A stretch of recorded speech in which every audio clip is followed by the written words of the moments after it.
Now, it really was a game of chess yesterday in the Serie A. We all witnessed an end-to-end blockbuster. In my opinion, one of the best games I've seen in the Serie A this season. Atalanta won, Juventus won. A game of chess.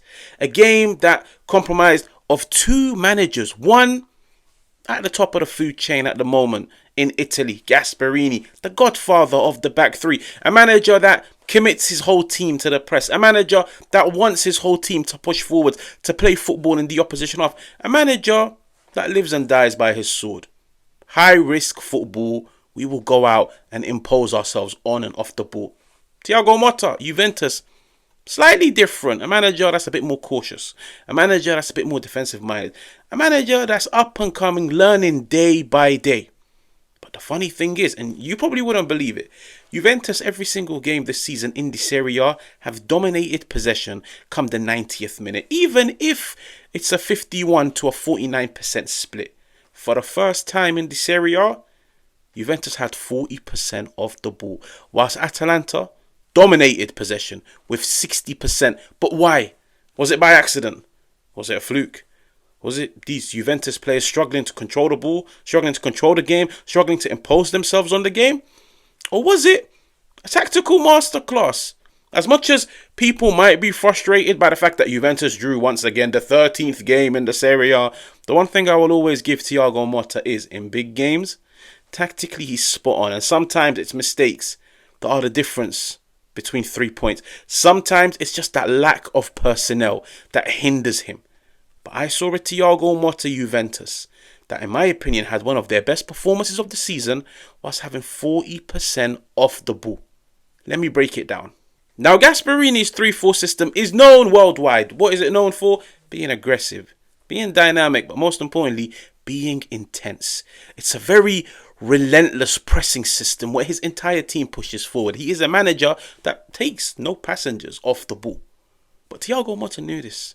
He knew going into this game, I might have to surrender possession, because if I was to stick to my principles and force my team to consistently play out of the back, there might be times where this Atalanta press, which is so dominant throughout Serie A, they might win the ball off my team. And they've got the quality in the final third to punish my team. So you know what? I will surrender possession. And I will deploy a more risky style of play, but a style of play that exposes Atalanta's weakness. Now, what is it? You can clearly see Gatti's on the ball. Now just look at how many Atalanta players have pushed forward. This is an Atalanta team committing 7 players into Juve's half. They're ready to pounce. They're ready to press. Look at the overloads that they have in Juve's own half. But Thiago Motta knew this.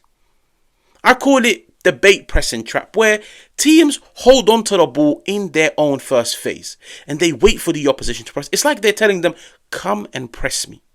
Because as soon as you press me, as soon as you push and commit all of these bodies forward, rather than playing around you, 1-2s, nice little triangles here and there, the attacking players drop deep in order to cancel the overloads. No, we will keep the attacking players higher up the field. But we'll wait for you to push your entire team forwards and then one ball over the top. The one thing that was constant in this Juve team is whenever at times they saw Atalanta pushing the entire teams forward, rather than playing around risky, they just went long. There's a reason why they consistently kept Coop Miners in the opposition half, Kenan, Nico Gonzalez in the opposition half. Weston McKennie was the person responsible for those third man runs, but you might see a 1-2 combination, but Weston McKennie is running. Prime example, you look at the Kalulu goal, and there's a few others. But what was the point of this? You can now clearly see it's a 4-2-3-1 shape. The 4 defenders, the 2 midfielders, they are all in close proximity with one another, creating layers that's very difficult for Atalanta to break down. But most importantly, they're all in close proximity. They want to bounce the ball off one another. The more they hold on to the ball, the more Atalanta get frustrated. The more bodies that push forwards. The more bodies that push forward, guess what? The fewer bodies in their own half. One ball over the top, you've got Kenan, Nico, Coop, McKennie. 4v3, 2v3, numerical advantage in Atalanta's own half. Now here are just a few examples from the game. I showed you the one with Gatti earlier. You could see with this one, Juventus passed the ball around. Locatelli drops deep, receives the ball. Now he can clearly see I'm being pressed from left, right. All my teammates are marked, but I've got teammates in Atalanta's half open. One ball over the top. Coop Miners down the right hand side. Another example, Weston McKennie. You can see Juventus playing out at the back. Weston McKennie, I've highlighted him. He makes the run without even the Atalanta player knowing. He knows my teammates are going to pass it around, but they're being pressured. I need to give them that out ball. Weston McKennie, what a performance. But he understood. My teammates can either keep passing the ball around, but Atalanta are going to keep pushing forward. It's going to get difficult. It's going to get risky. Or I make the run forward into the space. One ball over the top. Look at how many Atalanta players get taken out of the game. We're talking 5, 6, 7. 5, 6, 7 players taken out of the game by one pass. That was how Motta instructed his players to beat this Atalanta press. Now, even when you look at Kalulu's goal, Juventus would play out of the back. They wouldn't go long from Di Gregorio. No. Once Di Gregorio has the ball, he would pass it to Gatti. It then goes into Kalulu. Maybe Locatelli dropping deep. They would keep the ball in the first phase.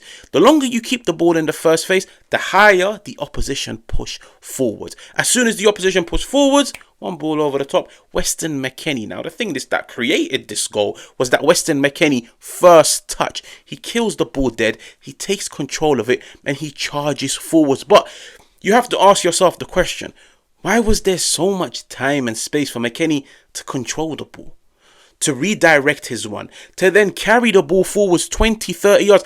Kalulu completely unmarked. It's not even like he's being followed. Where did all of this time and space come from? It came from the fact that Atalanta had pushed more than half their team into pressing Juventus. Make the opposition press you. As soon as they get close, ball over the top. You've now taken, 5, 6, 7, 8 players at times out of the game. Juventus capitalised. They attack the space. Kalulu makes the underlap and run. Weston McKennie puts it on a plate. He runs onto it. He gives Juventus the 1-0 lead. Now, that was me focusing on the strengths of Thiago Motta's long ball tactic. It's a one-off. I don't expect to see it again throughout the season, but the long ball tactic paid dividends. Now, that was me focusing on the strengths, where you bait the opposition into pressing you. You know they're going to push the entire team forward. If they push the entire teams forward, guess what? They hardly leave anyone at the back. As soon as they're ready to engage and press you, ball over the top, you've now got your teammates 1v1 in isolation. At times, you might even have that numerical advantage, 4 attackers against 3. But why did Juventus only have 40% of the ball? Why did Juventus drop points? Why did the game end 1-1? Why did Retegui score? The long ball tactic, it's got positives, but the negatives are it's very, very, very risky. Because long balls are very difficult to control. You need to get the beating of the defender. The person making the pass needs to make sure the weight, the accuracy, and the timing is spot on. Numerous times, the balls were pinged into the channels. Nico Gonzalez couldn't get onto them. If he doesn't get onto them, guess what? Atalanta regained possession. At times, the ball was fisted to Coop Miners in the centre. He couldn't control the ball. Guess what? Atalanta win back the ball. At times, the ball was fisted to Kenan Yildiz. He couldn't beat his man. Guess what? Atalanta get back the ball. It made it easier for Atalanta to regain possession. So even though at times it worked, and Juventus scored from it, Juventus created opportunities from it, Juventus got the ball in Atalanta's in the final third and created opportunities on a more consistent of basis, easier. The thing is, they had to accept they will surrender the ball. You surrender the ball to an Atalanta team that commits the entire team into the opposition half, you're going to concede opportunities. You're going to invite pressure. Every time you lose the ball, you invite pressure. You're coming up against a team that literally attacks with 10 outfield plays. Even the centre halves are pushing into Juve's half. So it's risky. As much as it might benefit you in terms of creating chances, it doesn't allow you to control the game. And that's why so many times I say ball retention is a form of defense. Juventus accepted. We are not going to retain the ball because we are going to deploy a long ball tactic. Ball retention is a form of defense. There's a reason why they couldn't defend the 1-0 lead. Now, is it a sustainable way of playing? You've seen many teams deploy this tactic. I look at somebody like Jose Mourinho. That was a tactic that he stood out for. But why he stood out, he had an amazing defense. But he had amazing passes. And secondly, He had attacking players. When they did get the ball, 9 times out of 10, they punished the opposition. On another day, Kenan Yildiz passes the ball into Mbangula. Juventus win 2-1. It comes down to decision making. It comes down to how clinical your players are in the final third.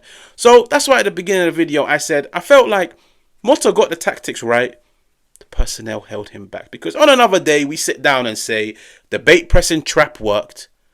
Juventus walk out of it with 3 points. Now, if you're new, make sure to subscribe.